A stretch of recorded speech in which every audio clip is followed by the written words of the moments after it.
থাকি এখানে একদম অর্গানিক ওয়েতে চাষ। বন্ধুরা কেমন আছো? বন্ধুরা আজকে চলে এসেছি মক্কা বাগানে, মক্কা নয় ভুট্টা বাগানে। এদিকে আমাদের বিভিন্ন ভাষা একে বিভিন্ন নামে পরিচিত। এটা হচ্ছে বন্ধুরা ভুট্টার একটা রেণু, যেখানে এখান থেকেই এরা খুব ভালো ফলন, মানে এর মধ্যেই আমরা এর ভুট্টাকে দেখতে পাই ছোট ছোট দানা, যেটা পপকর্ন নামেও পরিচিত। এবং এটাকে পাউডার এবং বিভিন্ন কাঁচা অবস্থাতেই একে পুড়িয়ে এবং বিভিন্নভাবে বিভিন্ন রেসিপি হিসেবে আমরা একে খেয়ে থাকি। তো এই ধরনের গাছ আমরা কি করে লাগাবো?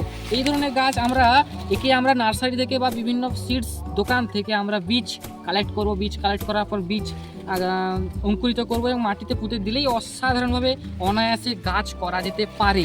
আর একে আমরা অনায়াসে কোনো পরিচর্যা ছাড়াই বড় করে তুলতে পারি।